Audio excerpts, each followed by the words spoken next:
ആദ്യം തന്നെ കൃപാസനം മാതാവിനും ഈശോയ്ക്കും എൻ്റെ നന്ദി. ഈ വിശുദ്ധ ആൾത്താരയിൽ വന്ന് സാക്ഷ്യം പറയാൻ എനിക്ക് യോഗ്യത തന്നതിന് ഞാൻ നന്ദി പറയുന്നു. ഞാൻ ജനുവരി 9, 2024 ഞാൻ ഉടമ്പടി എടുത്തത്. എൻ്റെ പേര് ഷിബിൻ ആൻ്റണി. ഞാൻ വരുന്നത് കോട്ടയം ജില്ലയിൽ മണിമല എന്ന് പറയുന്ന സ്ഥലത്ത് നിന്നാണ്. ഞാനിപ്പോൾ പഞ്ചാബിൽ നിന്ന് ഡയറക്റ്റ് വരികയാണ്. ഞാനിപ്പോൾ 14 വർഷമായിട്ട് ഇന്ത്യൻ ആർമിയിൽ സർവീസ് ചെയ്തുകൊണ്ടിരിക്കുന്ന ഒരു വ്യക്തിയാണ്. ആദ്യം തന്നെ ഞാൻ കൃപാസനത്തിൽ വരാനുള്ള സാഹചര്യം എന്ന് വെച്ച് കഴിഞ്ഞാൽ മെയിനായിട്ടും 2 കാരണങ്ങളായിരുന്നു. എൻ്റെ വീടിൻ്റെ ആധാരം 2011 സഹകരണ ബാങ്കിൽ ആയിരുന്നു ഒരു പ്രോപ്പർട്ടി വെച്ചിരിക്കുകയായിരുന്നു. അതോടൊപ്പം തന്നെ എൻ്റെ വീട്ടിലേക്ക് 40 വർഷമായിട്ട് നടപ്പ് വഴികൾ പോലും ഇല്ലായിരുന്നു. ആ 2 കാരണങ്ങളായിരുന്നു ഞാൻ മെയിനായിട്ടും ഇവിടെ ഞാൻ വെച്ചിരുന്നത്. 2023 എൻ്റെ മമ്മിക്ക് 2 സർജറികൾ ചെയ്യേണ്ടി വന്നു. 1 ബൈപ്പാസ് സർജറിയും 3 ആൻജിയോപ്ലാസ്റ്റി സർജറിയും വന്നതിൻ്റെ കാരണമായി ഞങ്ങൾക്ക് വലിയൊരു തുക ഞങ്ങൾക്ക് ഹോസ്പിറ്റൽ കേസുകൾക്കായി ഉപയോഗിക്കേണ്ടതായി വന്നു. ആ ഒരു കാരണവശാൽ ഞങ്ങൾ 2011 എടുത്തിരുന്ന ഒരു ബാങ്ക് ലോണ് ഞങ്ങൾ എല്ലാ വർഷവും പുതുക്കിക്കൊണ്ടിരിക്കുന്നതായിരുന്നു. കൊറോണ സമയത്ത് ഞങ്ങൾക്ക് അത് പുതുക്കാൻ പറ്റാതെ വരികയും അതോടൊപ്പം തന്നെ ഈ ഒരു മമ്മിയുടെ ഒരു സർജറിയുടെ കാരണം മൂലം ഞങ്ങൾക്ക് വലിയൊരു കടബാധ്യതയിലേക്ക് പോകാൻ കാരണമായി.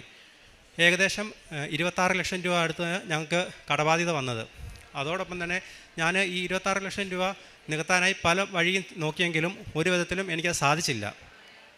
ലാസ്റ്റ് ഞാൻ കേരളത്തിലെ 14 ജില്ലകളിലുള്ള ബ്രോക്കർമാരെ ഞാൻ കോൺടാക്റ്റ് ചെയ്യുകയും ഒരു ബ്രോക്കർ പോലും സ്ഥലം നോക്കാനോ വഴിയില്ലാത്തതിൻ്റെ കാരണമായി എടുക്കാനോ നടന്നില്ല.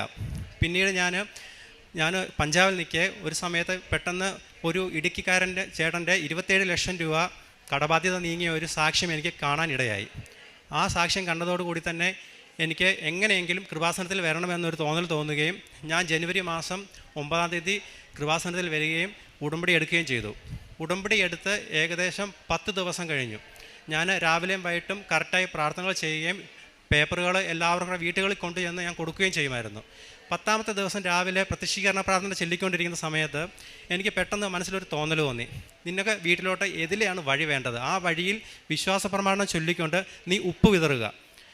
ഞാൻ രാവിലെ ഒരു 7-7:30 ആയപ്പോഴത്തേക്കും എനിക്ക് എവിടെയാണോ വഴി ആവശ്യമുള്ളത് അവിടെ ഞാൻ ഉപ്പ് വിതറുകയും അതോടൊപ്പം തന്നെ ഞാൻ ആ വ്യക്തിയുടെ വീട്ടിൽ എനിക്ക് തോന്നുന്നു ഞങ്ങൾ എന്നൊക്കെ ലീവിന് വന്നിട്ടുണ്ടോ അന്നെല്ലാം പോയി ഞങ്ങൾ വഴി ചോദിക്കുമ്പോഴെല്ലാം പറയുന്നത് ഈ ഒരു വഴിക്ക് വേണ്ടി നിങ്ങൾ എൻ്റെ വീട്ടിൽ കയറരുത് എന്നാണ് അദ്ദേഹം പറഞ്ഞുകൊണ്ടിരുന്നത്. ഞാൻ ഒരു സാക്ഷ്യത്തിൽ കേട്ടാണ് അമ്മയുടെ കാശുരൂപം കയ്യിൽ പിടിച്ചാൽ അത് ആയുധവും കഴുത്തിലിട്ടാൽ അത് ആഭരണവും എന്ന്. ആ ഒരു സാക്ഷ്യം എന്നെ ഒരുപാട് സ്പർശിച്ചു. ഞാൻ അമ്മയുടെ ഉടമ്പടി കാശുരൂപം എൻ്റെ കൈകളിൽ ഏന്തി ഞാൻ ആ വീട്ടിൽ ചെന്ന് അദ്ദേഹത്തിനോട് ചോദിച്ചു എനിക്കൊരു വഴി വേണം. അപ്പോൾ അദ്ദേഹം എന്നോട് പറഞ്ഞത് ഞാൻ നിനക്ക് വഴി തരാം, എന്തിനാണ് നമ്മൾ തമ്മിൽ വൈരാഗ്യം എന്ന്. അപ്പോൾ അദ്ദേഹം പറഞ്ഞ വഴി എന്ന് വെച്ച് കഴിഞ്ഞാൽ എൻ്റെ തോടിൻ്റെ സൈഡിൽ കൂടെ വഴി തരാം എന്നാണ് പറഞ്ഞത്. അപ്പോൾ ആ തോടിൻ്റെ സൈഡിൽ കൂടെ വഴി തന്നു കഴിഞ്ഞാൽ ഞാൻ ആ തോട് കെട്ടുന്നതിന് എനിക്ക് തോന്നുന്നു കുറഞ്ഞത് 6 ലക്ഷത്തി മേളിലായിട്ട് എനിക്കൊരു എമൗണ്ട് ആവും. അതുകൂടാതെ വഴിയുടെ എമൗണ്ട് അവർ പറഞ്ഞത് 20 ലക്ഷം രൂപയാണ്. അപ്പോൾ 20 ലക്ഷം രൂപയും ഈ 6 ലക്ഷം രൂപയുടെ കൂടുമ്പോൾ 26 ലക്ഷം രൂപ ഞാൻ ഈ ഒരു വഴിക്ക് വേണ്ടി തന്നെ മുടക്കേണ്ടി വരും. അങ്ങനെ ഇരിക്കെ ഇദ്ദേഹം എന്നോട് പറഞ്ഞു നിന്നെ ഞാൻ ആ തോടിൻ്റെ അതിലുള്ള വഴി കാണിച്ചു തരാമെന്ന് പറഞ്ഞ് എന്നെയും കൂട്ടിക്കൊണ്ട് ആ തോടിൻ്റെ സൈഡിലേക്ക് വന്നിട്ട് അദ്ദേഹം അവിടെ നിന്നില്ല. അദ്ദേഹം പിന്നെ മുന്നോട്ട് പോയി ഞാൻ പറഞ്ഞു തോടിൻ്റെ ഇതിലെയാണല്ലോ നിങ്ങൾ തരാമെന്ന് പറഞ്ഞ്. പക്ഷേ അദ്ദേഹം അവിടെ നിൽക്കാതെ ഞാൻ എവിടെയാണോ ഉപ്പിട്ടത് അവിടെ വന്നിട്ട് പറഞ്ഞു ഞാൻ നിനക്ക് ഇതിലേ വഴി തരാമെന്ന്. അത് വലിയൊരു അത്ഭുതമായിരുന്നു ഞങ്ങൾക്ക്. അതിനുശേഷം ഈ വഴി ഞങ്ങൾ ഉടനെ തന്നെ 2 ലക്ഷം രൂപ കൊടുത്ത് ഞങ്ങൾ എഗ്രിമെൻറ്റ് രജിസ്റ്റർ ചെയ്തില്ല, എഗ്രിമെൻറ്റ് ചെയ്തു. വഴി 40 വർഷമായിട്ട് ഞങ്ങൾക്ക് വഴിയില്ലായിരുന്നു. ഈ വഴിക്ക് വേണ്ടി 40 വർഷത്തിൽ ഞങ്ങൾ പലപ്പോഴായിട്ടും ഇദ്ദേഹത്തിൻ്റെയും പലരുടെയും വീട്ടിൽ ഞങ്ങൾ പോയി ചോദിച്ചിട്ടുണ്ട്. അപ്പോഴൊന്നും ആരും ഞങ്ങൾക്ക് തന്നിട്ടില്ല വഴി. ഉടമ്പടി എടുത്ത് ഫസ്റ്റ് ഉടമ്പടിയിൽ 10ാമത്തെ ദിവസമാണ് എനിക്കിത് സംഭവിക്കുന്നത്. എനിക്ക് തോന്നുന്നു മാതാവ് എന്നെ ആ ഉടമ്പടിയിൽ ഉറപ്പിച്ച് നിർത്താൻ വേണ്ടിയാണ് ഈ ആദ്യത്തെ ഇതെനിക്ക് തന്നത്. അതിനുശേഷം ഞാൻ ഈ വഴിയുടെ എഗ്രിമെൻറ്റ് റെഡി ആയി കഴിഞ്ഞപ്പോൾ ഞാൻ ഓർത്ത് ഓക്കെ ഇനി ആൾക്കാർ വരും എൻ്റെ സ്ഥലം മേടിക്കാൻ. ഞാൻ വീണ്ടും ട്രൈ ചെയ്ത് കഴിഞ്ഞപ്പോഴത്തേക്കും വീണ്ടും ആൾക്കാർ പറഞ്ഞു ഇദ്ദേഹത്തിൻ്റെ സ്വഭാവം ആയതുകൊണ്ട് ഇനി ഈ വഴി നിങ്ങൾക്ക് കിട്ടുമോ ഇല്ലയോ എന്ന് അറിയത്തില്ല, ഇനിയിപ്പോൾ നിങ്ങളുടെ മൂഡ് ചേഞ്ച് ആവുമോ ഇല്ലയോ എന്നൊന്നും അറിയത്തില്ല, അതുകൊണ്ട് ഞങ്ങൾക്കിതിൽ വിശ്വാസമില്ല എന്നാണ് പറഞ്ഞത്. അങ്ങനെ ഇരിക്കെ ഞാൻ 3 മാസം കഴിഞ്ഞു. ടോട്ടൽ 8 മാസത്തെ എഗ്രിമെൻറ്റാണ് വെച്ചിരിക്കുന്നത്. 14 ലക്ഷം രൂപയ്ക്ക് വഴിയുടെ എഗ്രിമെൻറ്റ് ഉറപ്പാക്കി. അതിൽ 2 ലക്ഷം രൂപ അഡ്വാൻസ് കൊടുത്തു. ഇനി ബാക്കിയുള്ളത് നമുക്ക് 12 ലക്ഷം രൂപയാണ് കൊടുക്കാനുള്ളത്. അപ്പോൾ ഈ 12 ലക്ഷം രൂപ ഞാൻ ഓർക്കുന്നത് നമ്മുടെ സ്ഥലം വിറ്റതിന് ശേഷം അതിൽ നിന്ന് കിട്ടുന്ന ഒരു എമൗണ്ട് ഈ വഴിക്കും കൊടുത്ത് ഈ സ്ഥലം നമുക്ക് ആൾക്കാർക്ക് രജിസ്റ്റർ ചെയ്ത് കൊടുക്കാമെന്നാണ് ഞാൻ ഉദ്ദേശിച്ചുകൊണ്ടിരുന്നത്. ഒരു 3 മാസം കഴിഞ്ഞു, 4 മാസം കഴിഞ്ഞു, 5 മാസം കഴിഞ്ഞു. ഒന്നും തന്നെ സംഭവിക്കുന്നില്ല. അങ്ങനെ ഇരിക്കെ ഞാൻ എൻ്റെ മൂന്നാമത്തെ ഉടമ്പടി പുതുക്കാനായിട്ട് ഞാൻ ഇവിടെ വന്നു. ഇവിടെ വരികയും ഞാൻ അച്ഛനെ കാണാനിടയാകുകയും ചെയ്തു.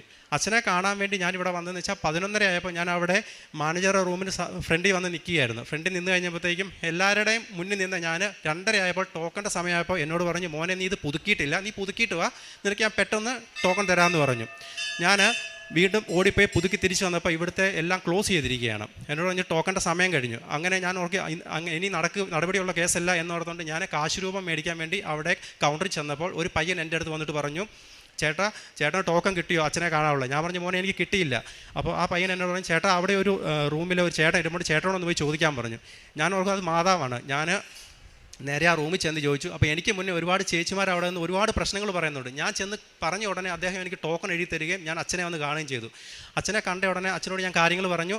അച്ഛൻ എനിക്ക് എൻ്റെ കവളത്ത് തട്ടിയിട്ട് പറഞ്ഞു, എടാ 6 എന്ന് പറയുന്ന ഒരു ഇത് കാണുമെന്ന് പറഞ്ഞു. അപ്പോൾ എനിക്ക് അച്ഛനോട് ചോദിക്കാനോട് പേടി. 6 എന്ന് പറയുന്ന നമ്പറാണോ 6 എന്ന് പറയുന്ന ഡേറ്റ് ആണോ എങ്ങനെയാണെന്നുള്ളത് എനിക്ക് പേടിയായിപ്പോയി. അപ്പോൾ അച്ഛൻ എന്നോട് പറഞ്ഞു, നീ ധൈര്യമായിട്ട് പൊക്കോളാൻ പറഞ്ഞു. ഞാൻ വീട്ടിൽ ചെന്നു. അതിന് ഇനി 8 മാസം ഉള്ളതിനകത്ത് ഇനി 3 മാസം കൂടിയേ ഉള്ളൂ ബാക്കി എഗ്രിമെൻറ്റ് ക്ലിയർ ചെയ്യാൻ വേണ്ടി. ഓരോ 6-ാം തീയതി, 16-ാം തീയതി, 26-ാം തീയതി ഞാനിങ്ങനെ പ്രതീക്ഷിച്ചുകൊണ്ടിരുന്നു. ഒരിക്കൽ ഈ 6-ാം തീയതി, 16-ാം തീയതി, 26-ാം തീയതികളൊന്നും നടന്നില്ല. ലാസ്റ്റ് എൻ്റെ 8-ാം മാസം 6-ാം തീയതി ഒരു വ്യക്തി എൻ്റെ വീടിൻ്റെ ഏറ്റവും മുകളിലത്തെ സ്ഥലം എഗ്രിമെൻറ്റ് ചെയ്യുകയും ഉടനെ തന്നെ അദ്ദേഹം എനിക്ക് നല്ലൊരു എമൗണ്ട് തരികയും ചെയ്തു. ആ വ്യക്തി 6-ാം തീയതിയാണ് വന്ന്. ആ വ്യക്തിയുടെ പേരിൻ്റെ ആദ്യത്തെ ലെറ്റർ 6 അങ്ങനെ എനിക്ക് ആ സ്ഥലം മേടിക്കാൻ സാധിക്കുകയും ചെയ്തു. അതോടൊപ്പം തന്നെ ഞാൻ 3 പ്ലോട്ടാക്കി ഇട്ടിട്ടുണ്ടായിരുന്നു. അപ്പോൾ ഈ 3 പ്ലോട്ടുകളും ഉടനെ തന്നെ എനിക്ക് വിൽക്കാൻ പറ്റുകയും അതിൻ്റെ എഗ്രിമെൻറ്റ് എമൗണ്ട് എനിക്ക് നൽകി. എഗ്രിമെൻറ്റ് എമൗണ്ട് വളരെ കുറവാണ്. അങ്ങനെ ഇരിക്കെ 2025 ജനുവരി ആയപ്പോഴത്തേക്കും എനിക്ക് ബാങ്കിൽ നിന്ന് ഒരു കോൾ വന്നു. പറഞ്ഞു, അദാലത്തുണ്ട്, നിങ്ങൾ പെട്ടെന്ന് വരണം, ഇതിൽ വരികയാണ് നിങ്ങൾക്ക് കുറച്ച് എമൗണ്ട് കുറച്ച് കിട്ടുമെന്ന് പറഞ്ഞു. ഞാൻ അദാലത്തിന് വേണ്ടി പപ്പായെ വിട്ടു. ഞാൻ അപ്പോൾ പഞ്ചാബിലായിരുന്നു.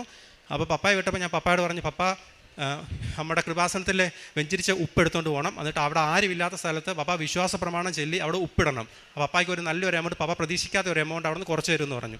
പപ്പ അതുപോലെ ചെയ്യുകയും ഏകദേശം 26 ലക്ഷം രൂപ ഉള്ളത് 21 ലക്ഷം രൂപ ആയിട്ട് കുറച്ച് ഞങ്ങൾക്ക് തരികയും ചെയ്തു. 21 ലക്ഷം രൂപ അടയ്ക്കണം 2 ആഴ്ചയ്ക്കുള്ളിൽ. എൻ്റെ സ്ഥലത്തിൻ്റെ എഗ്രിമെൻറ്റിൻ്റെ ഡേറ്റ് കിടക്കുന്ന 6 മാസമാണ്. ഞാൻ എങ്ങനെ അടയ്ക്കുമെന്ന് എനിക്കറിയത്തില്ല. 2 ആഴ്ചയ്ക്കുള്ളിൽ അത് അടച്ചില്ലെങ്കിൽ വീണ്ടും ഇത് 26-30 പോവുകയും ചെയ്യും മേളിലോട്ട്. അങ്ങനെ ഇരിക്കെ ഞാൻ വീണ്ടും ശക്തമായി പ്രാർത്ഥിക്കുകയും 2 നേരം ഞാൻ രാവിലെ 6 തൊട്ട് വൈകുന്നേരം വരെ വെള്ളം കുടിക്കാതെ ഞാൻ വ്രതം എടുക്കുകയും ചെയ്തു. അതിൻ്റെ ഭാഗമായിട്ട് എനിക്ക് ദേവൻ തമ്പുരാൻ ഒരു വ്യക്തിയുടെ പേര് എൻ്റെ മനസ്സിൽ തോന്നിപ്പിക്കുകയും ആ വ്യക്തിയോട് ഞാൻ ചോദിച്ചതും ആ ചോദിച്ച എമൗണ്ട് ഫുള്ള് 21 ലക്ഷം രൂപ എനിക്ക് ഒരു എഗ്രിമെൻറ്റ് പോലും ഇല്ലാതെ തരികയും ആ പൈസ ഞാൻ ഉടനെ തന്നെ ബാങ്കിൽ അടച്ച് എനിക്ക് എൻ്റെ ആധാരം റിലീസ് ചെയ്യാനും പറ്റി. അതോടൊപ്പം തന്നെ എൻ്റെ സ്ഥലം വിറ്റ് ആ എമൗണ്ട് അവർക്ക് അവർ പറയുന്നതിനെക്കാട്ടും ഒരാഴ്ച മുന്നേ എനിക്ക് തിരിച്ചു കൊടുക്കാനും പറ്റി. ഇതാണ് എനിക്ക് തന്ന ഏറ്റവും വലിയ സാക്ഷ്യം. അതോടൊപ്പം തന്നെ ഞാൻ പഞ്ചാബിലിരിക്കുമ്പോൾ ഞാൻ 1 മാസത്തിലേറെ ഞാൻ ഒരു വ്യക്തിയെ പഞ്ചാബിലെ മൊത്തം തപ്പി നടന്ന് എനിക്ക് അവിടെ വഴിയരികെ ഇരിക്കുന്ന ഒരു വ്യക്തിയെ കിട്ടുകയും ആ വ്യക്തിക്ക് 3 നേരം ഭക്ഷണം ഞാൻ കൊണ്ട് കൊടുക്കുകയും അതുപോലെ തന്നെ പത്രങ്ങൾ ഞാൻ എല്ലാ വീടുകളിലും എനിക്ക് കിട്ടിയ അനുഗ്രഹം പറഞ്ഞ് ഞാൻ എല്ലാവർക്കും കൊടുക്കുകയും ചെയ്തു. അതോടൊപ്പം തന്നെ ഞാൻ ഡെയിലി എനിക്ക് കുർബാന കാണാനുള്ള ഒരു അവസരം കിട്ടുകയില്ല അവിടെ. അതുകൊണ്ട് ഞാൻ ഓൺലൈനായിട്ടാണ് കുർബാന കാണുന്നത്. ഓൺലൈനായിട്ട് കുർബാന കാണുന്നത് ഇവിടെ അക്സെപ്റ്റബിൾ അല്ല. പക്ഷേ എൻ്റെ സാഹചര്യം അങ്ങനെയാണ്. എനിക്ക് കുമ്പസാരിക്കാനാണെങ്കിലും ഞാൻ നാട്ടിൽ വരുമ്പോൾ 3 മാസത്തിലൊരിക്കൽ നാട്ടിൽ വരുമ്പം ഞാൻ എല്ലാ ആഴ്ചയിലും കുമ്പസാരിക്കാനും ഞാൻ പോകുന്നുണ്ട്. ഇതാണ് എനിക്ക് ദൈവം തന്ന ഏറ്റവും വലിയ അനുഗ്രഹം.